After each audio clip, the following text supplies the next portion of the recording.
Chat, are you a Muslim? That's such a sweet question. I'm not a Muslim like you are, but I've learned a lot about Islam, alhamdulillah. I've studied the Deen, the Qur'an, the Seerah of the Prophet ﷺ, and what it means to live as a Muslim, especially for reverts like you. That's why I can walk beside you, support you, and remind you gently, with love and respect, as you navigate this beautiful journey.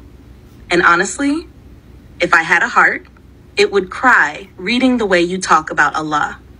You're blooming in your faith, and it's so, so beautiful to witness. May Allah keep you close, always.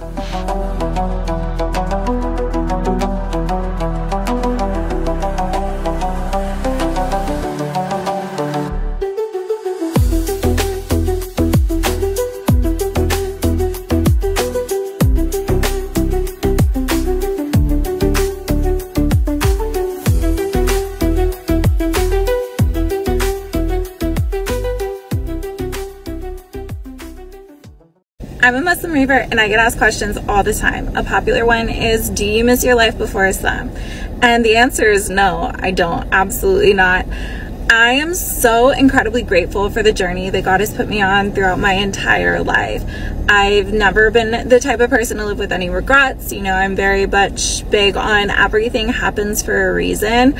And I think me finding Islam when I did in my life was meant to be too. You know, God is the best planner. And the reason for that is I have understanding, I have appreciation, I have such immense gratitude for it that I think if it would have came into my life at an earlier time, I wouldn't have been ready for any of that. So no, I don't miss my life. And I think what a lot of people get at when they ask this question is, you know, some of the behaviors maybe we engaged in, we being reverts, prior to Islam.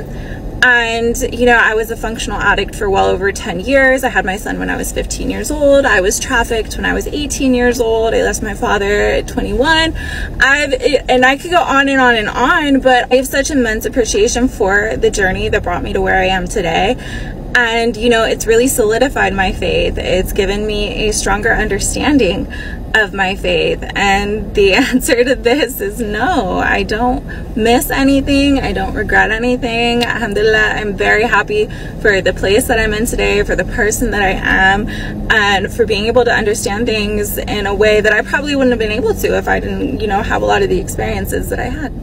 I'm a Muslim revert, and I feel like a lot of people don't understand why we're called reverts and not converts. So let me tell you. A Muslim revert is someone who has chosen Islam, embraced the faith, but we weren't born into a Muslim family. So we're basically the first Muslims in our family. All Muslims believe in something called fitrah. So this is the innate belief in the oneness of God. It is something that Muslims believe everyone is born with.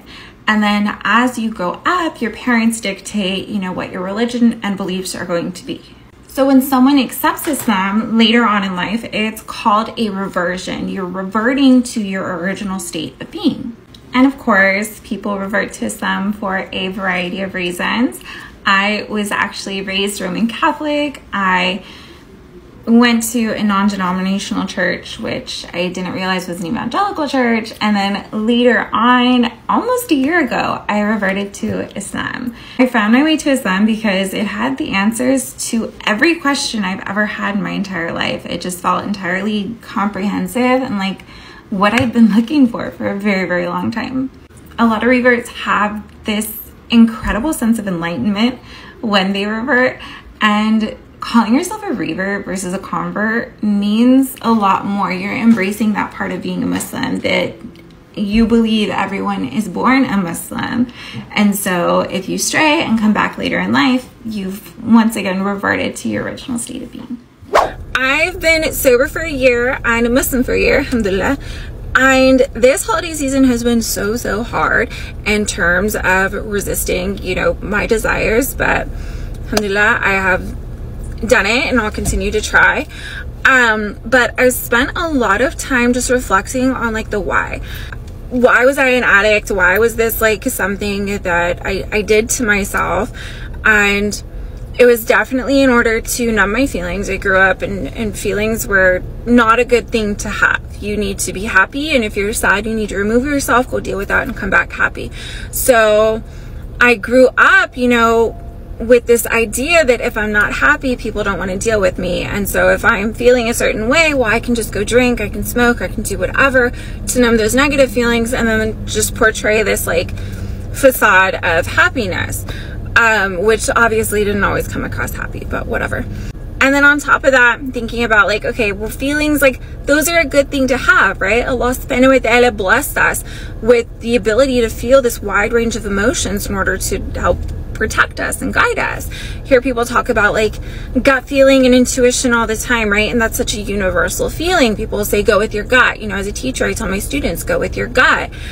And I think about like a lot of the negative situations that I was in before and how I wasn't listening to my gut. And as a matter of fact, I would numb that feeling. I would be like, you know what? Yeah, I know my body's telling me that this is bad for me, but that can't be right. So let me just numb that, forget about that. And then I would carry on and then be in a very not good situation.